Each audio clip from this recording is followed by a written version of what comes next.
Hi everyone, today we're doing calcium homeostasis.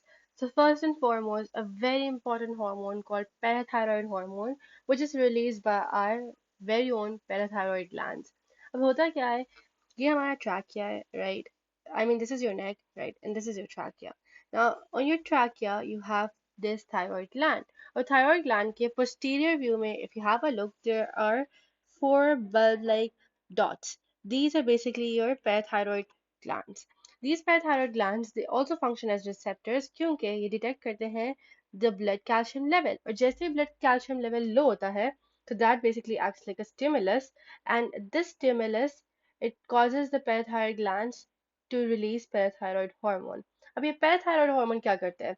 It works in a synergistic manner with your calcitriol which is your vitamin D and it performs a multiple of functions. What are those functions that we'll discuss in a while. उससे पहले ये आपका vitamin D के regulation है इसे देखते हैं. हमारी स्किन में dermis and epidermis it has 7 dehydrocholesterol. ये एक इंटरमीडिएट है ऑफ द कोलेस्ट्रॉल सिंथेसिस. अब जैसे ही यूवी लाइट पड़ती है इस पर this 7 dehydrocholesterol it gets converted to cholecalciferol and also you get cholecalciferol directly from the fish and then also from the plant based diet उसमें से आपको मिलती है ergocalciferol. अब इन सब में डिफरेंस क्या है? ergocalciferol is basically D2, cholecalciferol is D3 and this is from the animal based diet, this is from the plant based diet. Or so there's three ways in which you're getting cholecalciferol eventually. एक तो directly from the diet, animal based diet से आपको cholecalciferol मिल गया D3 very important. दूसरा आपको plant based diet से ergocalciferol मिला which gets converted to cholecalciferol very important. तीसरा जब UV लाइट में आप बैठते हैं तो that UV rays they hit your skin और वहाँ present होता है this compound called 7D hydrocholesterol. This 7D hydrocholesterol it gets converted to cholecalciferol. So the three ways in which you're getting this. Eventually, cholecalciferol it goes to the liver. In the liver, you have 25 hydroxylase enzyme, which hydroxylizes or what's the word? Hydroxylates this compound and turns it into calcidiol. अब calcidiol जाता है kidney में वहाँ you have your 1 hydroxylase. तो ये वापस से hydroxylation होती है इस compound की and it turns into calcitriol. Eventually, you got the activated form of your vitamin D. So this calcitriol is also known as 125 dihydroxycholecalciferol. ठीक है. तो ये जो है this works in synergistic manner with your parathyroid and what do they do? अब ये क्यों release हुआ था पैराथायरॉयड ग्लैंड जब हमारा ब्लड कैल्शियम लेवल लो था तो पैराथायरॉयड क्या करेगा ये हमारा ब्लड कैल्शियम लेवल इंक्रीज करेगा और कैसे इंक्रीज करेगा फर्स्ट एंड फॉरमोस्ट जो इंटेरोसाइट्स हैं उनमें से कैल्शियम की एब्जॉर्प्शन बढ़ाएगा तो ब्लड में कैल्शियम बढ़ जाएगा. दूसरा किडनीज में से इसकी जो एक्सक्रीशन है उससे कम करेगा एक्सक्रीशन को है ना कैल्शियम एक्सक्रीट भी हो रहा था ना यूरिन में तो उसको कम करेगा so decrease calcium excretion in urine and increase calcium absorption in दोनों से ब्लड में कैल्शियम ज्यादा हो गया. And the third way which is quite surprising is that हमारे बोन के दो टाइप ऑफ सेल्स होते हैं ऑस्टियोब्लास्ट और ऑस्टियोक्लास्ट. तो ऑस्टियोक्लास्ट की एक्टिविटी को एनहांस करता है जिससे बोन की रीजॉर्प्शन होती है. This means that the bone basically gets dissolve और उसका जितना भी कैल्शियम है वो ब्लड में जाता है. This sounds really scary but this is a normal regulatory mechanism that occurs on a daily basis. तो ऑस्टियोक्लास्ट की फंक्शनिंग की वजह से what happens is that bone resorption increases and hence the calcium level in blood increases. And yes अब आपका calcium level बढ़ गया and जब बढ़ जाएगा so that will be a negative feedback loop जिसमें वापस सिग्नल जाएगा कि okay enough of parathyroid so please do not release any more parathyroid क्योंकि हमारा काम हो गया. तो इसमें ही पूरा विटामिन डी का डिस्कस करने का मकसद ही यही था because it works with parathyroid hormone to bring about all these effects. So this is about calcium homeostasis, particularly concerning the parathyroid hormone. But there's another hormone which is calcitonin, जिसका काम slightly different है. Calcitonin तब release होता है, ये कब release हो रहा था जब blood में calcium level कम था.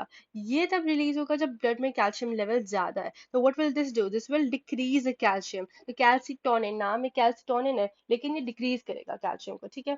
अब होता क्या है कि जब भी blood में calcium ज़्यादा होता है तो हमारे थायराइड ग्लैंड के अंदर सी टाइप सेल्स होते हैं. ये सी सेल्स को सिग्नल जाता है एंड दे रिलीज कैल्सिटोनिन जब कैल्शियम ज्यादा है ब्लड में और ये क्या करेगा उस कैल्शियम को कम करेगा. कैसे कम करेगा?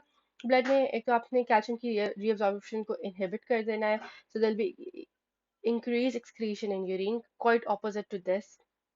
Right, so there'll be increased calcium excretion in urine. उसके बाद आपने promote deposition of calcium into the bones, inhibits osteoclast. तो उसमें osteoclast की एक्टिविटी को enhance हो रही थी ताकि resorption bone की हो और calcium blood में आए, लेकिन यहाँ आपने quite the opposite करना है. It's going to inhibit osteoclast and stimulate osteoblast ताकि bone में calcium की deposition हो. तो blood में calcium ज़्यादा है, लेकिन हमने क्या करना है, कम करना है. तो कैसे कम करेंगे? एक तो reabsorption को खत्म कर देंगे कि रीअब्जॉर्प्शन और जितना एक्सक्रीट हो सकता है हो जाए, क्योंकि ऑलरेडी बहुत ज़्यादा कैल्शियम है. दूसरा कि बोन में वो डिपॉजिट हो जाए, कैल्शियम हमें नहीं चाहिए, तो ऑस्टियोब्लास्ट एक्टिविटी बढ़ाएंगे और ऑस्टियोक्लास्ट को डिक्रीज करेंगे. Obviously we do not want osteoclast to reabsorb bone and bring more calcium into the blood. No, we do not want that. तो हम osteoblast की एक्टिविटी को स्टिमुलेट करेंगे. I hope you understanding what I'm saying. It might sound complicated, but अगर आप एक याद कर लेंगे ना, let's say पैराथायरॉयड आपने याद कर लिया पहले कि it's easier and you've learned it first, तो आपके दिमाग में वो सबसे पहले याद होगा. And then whatever is opposite to the functioning of parathyroid, that you have to write down in the calcitonin section. दूसरा, obviously calcium कम करने के लिए you have to inhibit the calcium absorption by the enterocytes, which are the cells of the intestines, and this is ultimately going to lower the calcium levels in the blood. तो वही तीन चीजें जो इधर होती हैं उसको opposite करना है आपने calcitonin में. Very simple. Now, parathyroid gland, four small glands which are behind the thyroid. इनका main hormone parathyroid है. It maintains blood calcium levels and it increases calcium release from bone. किस तरह? By increasing the osteoclast की activity और bone resorption बढ़ाता है, तो blood calcium level बढ़ जाएगा. दूसरा ये क्या करता है, is going to increase calcium reabsorption, ताकि यूरिन में कैल्शियम लॉस्ट हो ही ना, ज़्यादा से ज़्यादा ब्लड में वापस आएगा. It's going to decrease phosphate reabsorption, phosphate की एब्जॉर्प्शन को डिक्रीज करेगा. ठीक है, कैल्शियम की बढ़ाएगा, लेकिन फॉस्फेट की, अभी हम किसकी बात कर रहे हैं, पैराथायराइड, तो फॉस्फेट की एब्जॉर्प्शन को बढ़ाएगा और कैल्शियम की को डिक्रीज करेगा ताकि कैल्शियम ब्लड में ज़्यादा है और फॉस्फेट ब्लड में कम हो, क्योंकि वो ज़्यादा डिक्रीज होगा. It activates vitamin D, and then also the other thing is activated vitamin D increases calcium absorption. Vitamin D is very important for the calcium absorption. तो obviously vitamin D होगा तो calcium की ज़्यादा absorption होगी और उसका level blood में regulate होगा. So what is the net effect? Blood calcium को बढ़ा रहा है और blood के phosphate को कम कर रहा है. So parathyroid hormone regulates calcium and phosphate metabolism by acting on bone, kidney and intestine. तो bone, kidney और intestine की aspects से आपने इसको पूरे को देखना है. So very easy. And if you're doing a comparison between parathyroid and calcitonin, so parathyroid और calcitonin, एक तो parathyroid gland से, calcitonin C cells of thyroid. Parathyroid is released when what's the stimulus, जब blood calcium low होता है तब parathyroid release होता है. फिर ये क्या करेगा, ये आपके blood calcium के level को बढ़ाएगा. किस तरह? bone की resorption बढ़ाकर. इसके अलावा जब bone की resorption होगी तो calcium blood में ज़्यादा आएगा. किडनी से क्या करता है, calcium की reabsorption कराता है और phosphate की reabsorption को decrease करता है ताकि ज़्यादा से ज़्यादा phosphate एक्सक्रीट हो जाए और कम से कम कैल्शियम एक्सक्रीट हो, ज़्यादा ब्लड में जाए. उसके अलावा आपके इंटेरोसाइट से भी कैल्शियम की एब्जॉर्प्शन होती है. तो parathyroid is very simple. This is essential for calcium regulation. उसके अलावा थायराइड का क्या है, ये कब रिलीज होता है, कैल्सिटोनिन जब कैल्शियम लेवल ब्लड में ज़्यादा होता है, तो ये क्या करेगा, ब्लड के कैल्शियम को कम करेगा. इवन दो इसके नाम में कैल्सिटोनिन है, फिर भी ये ब्लड का कैल्शियम को डिक्रीज करेगा. It's going to inhibit bone resorption. Obviously bone resorption तो करानी नहीं है क्योंकि ब्लड में ऑलरेडी सफिशिएंट कैल्शियम है. कैल्शियम की एक्सक्रीशन को बढ़ाएगा और इसका major effect as such intestine से कुछ नहीं हो रहा. Right, so parathyroid it pulls calcium into the blood, calcitonin calms calcium down. So basically calcitonin is going to calm calcium down और उसका मेन क्या है कि बोन की रिजॉर्प्शन को इनहिबिट कर रहा है. So this is the comparison between parathyroid and calcitonin. So I hope it was useful for you, and for more information you can read this as well.